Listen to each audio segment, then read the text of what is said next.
ఇక వివరాల్లోకి వెళ్తే సౌర విద్యుత్తుతో వినియోగదారులకు ఎంతో ప్రయోజనం చేకూరుతుందని కాకినాడ సిటీ ఎమ్మెల్యే వనమాడి కొండబాబు పేర్కొన్నారు. ఈ సందర్భంగా ఎమ్మెల్యే మాట్లాడుతూ సూర్యాగారి పథకం కింద 1 కిలోవాట్కు 30,000, 2 కిలోవాట్ల విద్యుత్కు 50,000, 3 కిలోవాట్లకు 78,000 రాయితీ ఇస్తారని ప్రజలు సద్వినియోగం చేసుకోవాలని సూచించారు.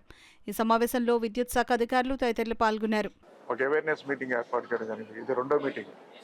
గతంలో కూడా మన కాకినాడలో ఉండే ఆర్పీలు, అదేవిధంగా మా క్లస్టర్ ఇన్ఛార్జీలు, యూనిట్ ఇన్ఛార్జీలతో మీటింగ్ ఏర్పాటు చేసుకుని ఈ స్కీమ్ గురించి ప్రజల్లో చెప్పి ప్రతి ఇంటికి కూడా ఈ సోలార్ బిగించే కార్యక్రమం తీసుకోవాలని నిర్ణయం తీసుకోవడం జరిగింది. దాని మీద రివ్యూ ఏర్పాటు చేసుకోవడం జరిగింది. మీ అందరికీ తెలుసు, గత ప్రభుత్వం వైసీపీ ప్రభుత్వం అధికారులు ఉన్నప్పుడు కరెంటు బిల్లు సుమారు 5 సార్లు పెంచడం జరిగింది.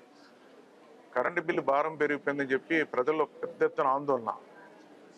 ఆ రోజు ఎలక్షన్ ముందు ఏదైతే ఈ కూటమి ప్రభుత్వం అధికారంలోకి వస్తే మేము కరెంటు బిల్లు భారం లేకుండా చేస్తామని ప్రజలకి వాగ్దానం చేస్తాం, హామీ ఇచ్చాం.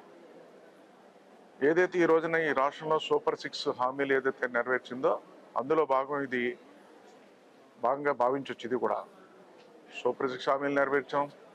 ఈరోజు ప్రజలకి కరెంటు భారం అనేది లేకుండా ఈరోజు ఈ సోలార్ అనేది ప్రతి ఇంటికి ఇచ్చి కరెంటు భారం తగ్గించడానికి ఈరోజు ఇది గొప్ప అవకాశం.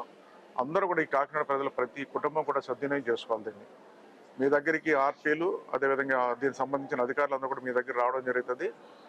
ప్రతి ఇంటికి వచ్చి దీని గురించి వివరాలు చెప్పడం జరుగుతుంది. మీరందరూ కూడా కాకినాడ నగరంలో ప్రతి కుటుంబం కూడా ఈ సోలార్ ఏర్పాటు చేసుకుని కరెంటు భారం లేకుండా చేసుకోవాలని మీ ద్వారా తెలియజేస్తారు.